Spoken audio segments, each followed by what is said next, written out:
नमस्कार दोस्तों, स्वागत है एक बार फिर से हमारे चैनल द वेद वॉइस में। दोस्तों, यदि आप अपने जीवन में कुछ नया सीखने की चाह रखते हैं तो हमारे चैनल को अभी सब्सक्राइब कर लें। दिन होना चाहिए मंगलवार। कौन सा दिन होना चाहिए? जम के बोलो जरा।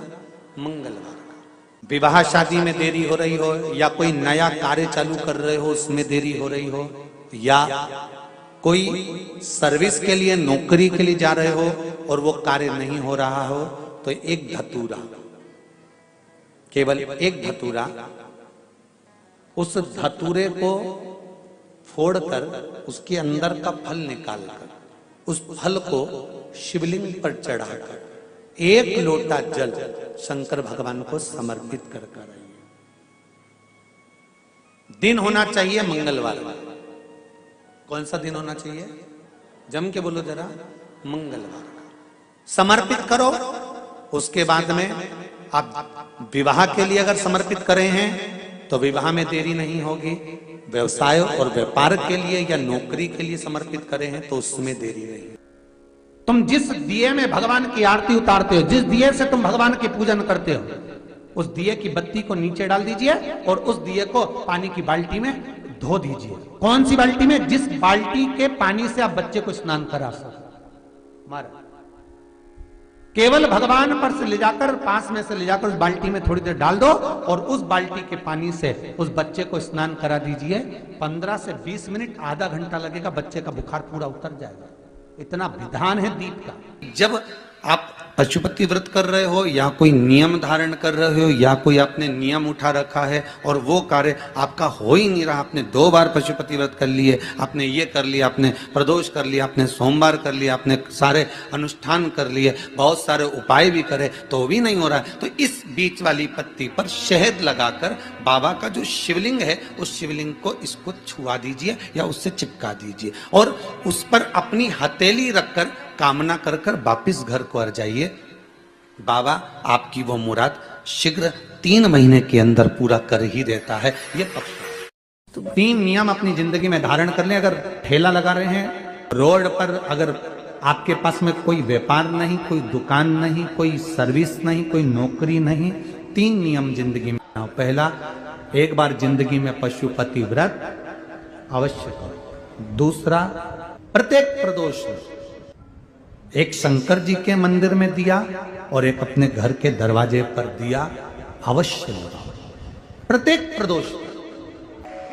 और तीसरा नियम बना लो, शिवरात्रि महीने की आती है, हर महीने की शिवरात्रि में शंकर जी के मंदिर पर दिया, बेलपत्री के वृक्ष के नीचे दिया, आंवले के वृक्ष के नीचे दिया और अपने घर के दरवाजे पर दिया। ये 4 स्थान पर दिया प्रत्येक महीने की शिवरात्रि पर लगाना प्रारंभ करो। 4-5 शिवरात्रि निकलेगी, बाबा इशारा कर देगा और तेरी नैया पार। शिवलिंग है, जलाधारी है, पार्वती जी की मूर्त है, गणेश जी की भी मूर्ति है, कार्तिकेय जी की भी मूर्ति है, नंदी की भी मूर्ति है। तो किसी ने कहा कि गुरुजी, हम जब शंकर जी को जल चढ़ाते हैं तो पार्वती जी को, गणेश जी को और कार्तिकेय जी को, नंदी को, सबको जल चढ़ाना चाहिए। शिव महापुराण की कथा कहती है, केवल शिवलिंग पर आपने जो जल समर्पित करा है वो जल पार्वती जी को भी मिल गया, गणेश जी को भी मिल गया, कार्तिकेय जी को भी मिल गया। उसके सिवाय तुम्हें ये नहीं कि यहां भी जल चढ़ाओ वहां भी जल चढ़ाओ, ना, केवल शंकर जी पे तुमने जल चढ़ा दिया, शिव पिंडी पर जल चढ़ा दिया, वो जल तुम्हें शंकर भगवान का चढ़ा हुआ जल सबको प्राप्त हो गया। अब उसमें तुम्हें ये नहीं सोचना कि मैंने पार्वती जी को तो स्नान कराया ही नहीं, मैंने गणेश जी को तो स्नान कराया ही नहीं, मैंने कार्तिकेय को तो स्नान कराया ही नहीं, ना ना ना। आज पंजाब की इस पवित्र भूमि पर अगर ये प्रसंग निकला है तो इसको आप अगर सुनेंगे तो आपका जीवन सार्थक होगा। शिव जी को 5 तरह से जल चढ़ाने का तरीका है। जैसे पंचामृत होता है, दूध, दही, शहद, घी, शक्कर, ये सब पंचामृत के अंतर्गत आते हैं, उसी तरह शंकर जी को 5 तरह से जल चढ़ाने का क्रम वर्णित किया गया। अब उसको समझेंगे, बहुत सावधानी से समझिएगा। पहला, जल लेकर आए, सीधे डायरेक्ट शंकर भगवान के शिवलिंग पर चढ़ा दिया। ये प्रथम जल का चढ़ाने का तरीका। दूसरा, जहां से पानी बहकर जाता है, जहां से जल बहकर जा रहा है, उसके ठीक विपरीत जल उत्तर में जा रहा है, आप दक्षिण में खड़े होंगे और दक्षिण में खड़े होकर उत्तर की ओर मुख करेंगे और शिव जी को जल समर्पित करेंगे। ये रोग मुक्ति करने वाला है और हमारे रोग पर हमें विजय प्रदान करने वाला है। ये जल चढ़ाने का तरीका। एक सीधे मंदिर में गए, लोटा भर कर जल उठाया, शिव जी को चढ़ा दिया। दूसरा जल, जहां से पानी बहता है, शिव जी का चढ़ा हुआ जल जहां से बहकर जाता है, उसके ठीक विपरीत में शिव जी का जल इधर जा रहा है तो तुम यहां खड़े हो, तुम यहां बैठो, यहां मत बैठना, यहां मत बैठना, इधर बैठो। अगर रोग का निवारण है तो यहां बैठकर। तीसरा, अशोक सुंदरी से जल चढ़ाते चढ़ाते शिवलिंग तक लेकर जाना और शंकर भगवान के शिवलिंग पर पूर्ण जल समर्पित करना। ये तीसरा तरीका। ये कार्य की सिद्धता के लिए। हम जब किसी से आस ना लगाकर परमात्मा से विनती करते हैं तो वो विनती करने का तरीका। तीसरा। चौथा, शिव जी पे चढ़ा हुआ जल 5 जगह पर समर्पित करना। गणेश जी, कार्तिकेय, अशोक सुंदरी, शिवलिंग और जलाधारी। ये चौथा क्रम है। और 5वां जल समर्पित करना।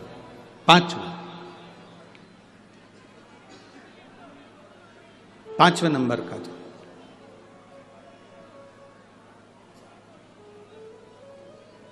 शिव जी को 5म नंबर का जो जल आता है, जो जलाधारी है, ऊपर जिसमें पानी भरा रहता है और नीचे एक एक बूंद टपकता रहता है, जलाधारी में जल समर्पित कर कर उसी जल को बचाकर अशोक सुंदरी वाली जगह पर थोड़ा सा चढ़ाकर उसी में से जल शिवलिंग पर जब हम समर्पित करते हैं तो हम जिस कार्य के लिए जा रहे हैं वो कार्य सफल हो।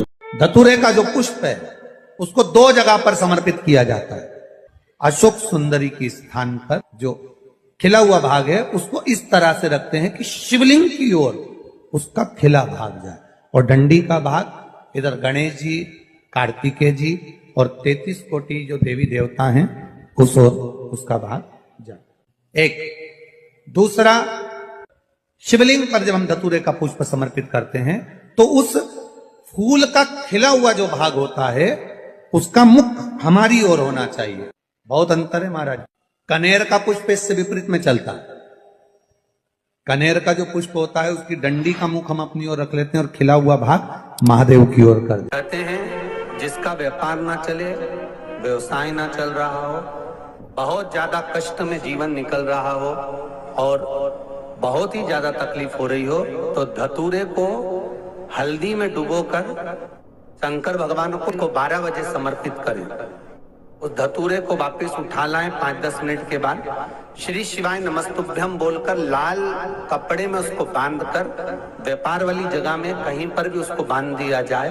व्यापार पीछे नहीं हटता, व्यापार अग्रण्य भाव में बढ़ता चले जाता है। महाराज, हल्दी में डुबोना पड़ता है। जलाधारी, अशोक सुंदरी वाला स्थान, ये जो जलाधारी है, बेटियों के स्थान से जलाधारी तक जो कनेर के माला बनाकर स्पर्श कर कर लगा देता है, शिवरात्रि के दिन प्रदोष काल के समय पर उस पति पत्नी में कितना भी झगड़ा हो रहा हो, आपस में प्रेम बनना प्रारंभ हो जाता है।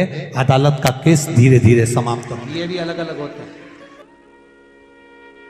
पहला दिया होता है पणाती दिया। मैं चैनल वालों से कहूंगा, अगर आपके पास में अगर, क्योंकि हमने पहले भी कथा में कहा कि जिस जिस जगह का स्मरण कराएं उस जगह का फोटो भी आप दिखाएंगे तो उसका आनंद कथा सुनने वालों को, ऑनलाइन वालों को मिलेगा। पहला होता है पणती दिया।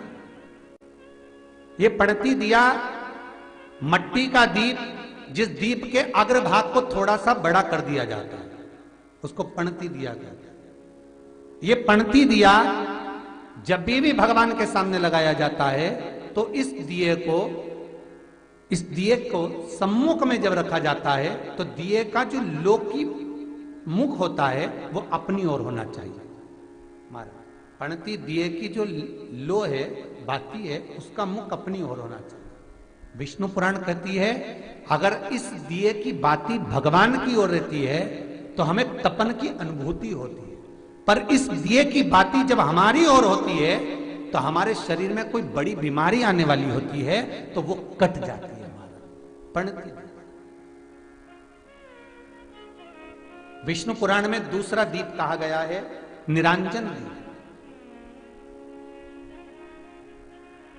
विष्णु पुराण में दूसरे दीप का वर्णन निरंजन। जिस निरंजन दीप में महाराज आपने देखा होगा डमरू जैसी आकृति होती है, अगर चैनल पे कथा देख रहे होगे तो इनके पास में अगर होगा तो अवश्य दिखाएंगे। निरंजन, इस निरंजन दीप में डमरू की आकृति होती है, रखने का भाग और ऊपर का भाग इस तरह से, और ऊपर उसमें दिए लगाए के लिए बाती का स्थान रहता है। किसी किसी में 5 कंगूरे होते हैं, किसी किसी में 6 कंगूरे होते हैं। इसको निरंजन दीप कहते हैं। महाराज विष्णु पुराण के 5वें अंश में लिखा गया निरंजन दीप भगवान के सम्मुख में राइट भाग में लगाया जाता है। भगवान का जो स्थान होता है, भगवान का जो मंदिर होता है, तो भगवान का राइट, आपका होगा लेफ्ट, क्योंकि आप भगवान के सामने बैठोगे तो भगवान का राइट, आपका लेफ्ट। तो आप जब लगाएंगे तो आप लेफ्ट में लगाएंगे, आपका लेफ्ट होगा और भगवान का वो भाग राइट कहलाएगा। तो भगवान के सीधे हाथ की ओर लगता है। माना निरंजन, निरंजन दीप कभी भी तेल का नहीं लगता। माना निरंजन दीप कभी भी तेल का नहीं लगेगा। हाँ, यह हो सकता है कि बटी निरंजन जो दीप होता है उसमें तेल डाल सकते हैं। बटी निरंजन दीप जो होता है उसमें कंगूरे नहीं होते। बटी निरंजन दीप केवल गोल होगा, ऊपर से डमरू जैसी आकृति होगी, डमरू जैसा होता है, ऊपर से उसमें कहीं कंगूरे नहीं होते। महाराज अगर आप चैनल पे देख रहे होंगे तो बटी निरंजन दीप का भी वर्णन आपको दिखाया जा रहा होगा। बटी निरंजन जो दीप होता है वो केवल डमरू की आकृति में होता है, उसमें कोई कंगूरे नहीं होते। पर निरंजन जो दीप होता है उसमें कंगूरे होते हैं। तो जो निरंजन दीप होता है उसमें कभी तेल नहीं डाला जाता। निरंजन दीप को हमेशा घृत से ही लगाया जाता है। पर बटी निरंजन जो दीप होता है उसमें आप तेल डाल सकते हैं। बटी निरंजन दीप जो लगाएंगे वो तेल का लगा सकते, पर निरंजन में कभी तेल नहीं डाला जाता।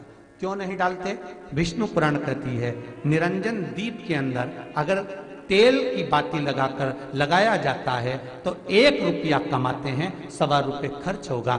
घर में 10 लोग भी कमा कर लाएंगे तो पैसा नहीं दिखेगा, घर में रुपया टिकता नहीं है। अर्थात निरंजन दीप में आप तेल की बाती लगा रहे हो, ये सिद्ध हो चुका है। और महाराज बटी निरंजन जो दीप होता है उसके अंदर आप तेल डालकर जला सकते हो। बटी निरंजन जो दीप होता है ये आप किसी भी स्थान पर लगाओगे, सबसे पहले पितृ इससे भाग ग्रहण करते हैं, देवता को देते हैं, देवता उससे भाग ग्रहण कर कर कुबेर को प्रदान करते हैं, कुबेर उससे भाग लेकर शिव को प्रदान करता है। भगवान शंकर बटु भैरव को कहकर घर का उद्धार करते, इसीलिए उसको कहते बटी निरंजन। इसमें कंगूरे नहीं होते। महाराज बटी एक कुबेर निरंजन भी होता है, दिए में स्टैंड होता है, पकड़ने की जगह होती है, आगे उसमें चोंच लगी रहती है, उसको कुबेर निरंजन दीप कहते हैं। कुबेर निरंजन दीप महाराज जब भी जलाया जाता है, इस तरह का दिया अगर किसी के घर में हो कुबेर निरंजन, जिसमें स्टैंड होता है, ऊपर होता है, थोड़ा लंबा होता है, आगे लंबाई निकली रहती है। कुबेर निरंजन टीवी पर आप दर्शन कर रहे होंगे तो कुबेर निरंजन जो दीप होता है उसमें आगे भाग लंबा रहता है और पकड़ने का स्थान होता है। तो कुबेर निरंजन दीप घी का लगाओ चाहे तेल का लगाओ, उसमें लौंग या काली मिर्च, काली तिल या चावल, पूजन वाली जगह में जो चावल रखे उसका 2 दाना चावल का या फूल की पत्ती, कुछ भी उस कुबेर निरंजन